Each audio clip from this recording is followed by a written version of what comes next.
Arunachalam temple దక్షిణ భారతదేశంలో తమిళనాడు రాష్ట్రంలో ఉంది. అరుణాచలం లేదా అన్నమలై పంచభూత లింగ క్షేత్రాలలో అగ్నిభూతానికి సంబంధించినదిగా పరిగణిస్తారు. అరుణాచలంలో అరుణ అంటే ఎర్రని, అచలం అంటే కొండ అని అర్థం వస్తుంది.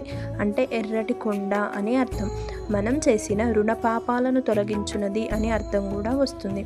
అదే తమిళంలో అయితే తిరువన్నమలై అంటే శివుని భక్తులు తిరువన్నమలైని కైలాస పర్వతంగా పరిగణిస్తారు. తిరు అంటే స్త్రీ అని అర్థం, అన్నమలై అంటే పెద్ద కొండ అని అర్థం. మన దేశంలోని గొప్ప పుణ్యక్షేత్రాలలో అరుణాచలం కూడా ఒకటి. అయితే అరుణాచలం అనగానే గుర్తుకొచ్చేది గిరి ప్రదక్షిణ. గిరి ప్రదక్షిణ గురించి తెలుసుకుందాం. అరుణాచలంలో ఉన్న కొండ చుట్టూ తిరగడమే గిరి ప్రదక్షిణ. కొండ చుట్టూ కుడివైపుగా ప్రదక్షిణ చేయడం మొదలు పెడతారు. అరుణాచల గిరి ప్రదక్షిణ చేయడం వల్ల పాపాలు తొలగిపోతాయని, మోక్షం సిద్ధిస్తుందనే నమ్మకం భక్తుల్లో ఉంది. ప్రదక్షిణ చేయడం వల్ల పునర్జన్మ నుంచి విముక్తి ఉంటుందని, స్వర్గం ప్రాప్తిస్తుందనే విశ్వాసం కూడా ఉంది. గిరి ప్రదక్షిణ కోసం వేసే ప్రతి అడుగు సంతోషాన్ని పెంచుతుంది అని రమణ మహర్షి గారు బోధించారు. గిరి ప్రదక్షిణను మహోత్తర కార్యంగా చాలామంది భావిస్తారు. ఇప్పటికీ కొందరు ఋషులు, మునులు ఈ గిరిలో ధ్యానం చేస్తూ ఉంటారనే విశ్వాసం కూడా ఉంది. అరుణాచలం క్షేత్రంలో పగలు, రాత్రి, సంధ్యా సమయం, ఎర్రటి ఎండ, భారీ వర్షం కురుస్తున్నప్పటికీ, చలికి గజగజ వణుకుతూ ఉన్నప్పటికీ కూడా నిత్యం ఎవరో ఒకరు గిరి ప్రదక్షిణ చేస్తూనే ఉంటారు.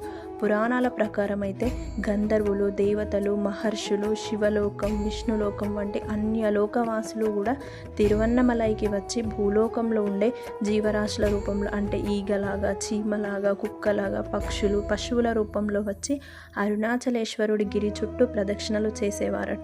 అయితే కొండ చుట్టూ 8 లింగాలు ఉంటాయి. అరుణాచల గిరి చుట్టూ 8 లింగాలను చూస్తూ గిరి ప్రదక్షిణం చేసుకోవచ్చు. కొండ చుట్టూ ఇంద్రలింగం, అగ్నిలింగం, యమలింగం, నైరుతి లింగం, వరుణలింగం, వాయులింగం, కుబేరలింగం, ఈశాన్యలింగం వంటి 8 లింగాలు ఉంటాయి. ప్రతి లింగానికి కూడా ఒక ప్రత్యేకత అనేది ఉంటుంది. అరుణాచల గిరి ప్రదక్షిణ పూర్తి చేసేందుకు సుమారు 14 కిలోమీటర్ల దూరం నడవాలి. గిరి ప్రదక్షిణను కాలినడకన పూర్తి చేసేందుకు సుమారు 3 నుంచి 4 గంటల సమయం పడుతుంది. మౌనంగా కానీ, శివుడి నామాన్ని జపిస్తూ కానీ కొండ చుట్టూ ప్రదక్షిణ చేయవచ్చు. గిరి ప్రదక్షిణ చేసేందుకు తెల్లవారుజామున 4 నుంచి సాయంత్రం 6 గంటల వరకు మంచి సమయంగా ఉంటుంది. గిరి ప్రదక్షిణను ఏ రోజైనా చేయవచ్చు. అయితే పౌర్ణమి రోజున గిరి ప్రదక్షిణ చేయడం వల్ల మంచి ఫలితం ఉంటుందని చెప్తున్నారు.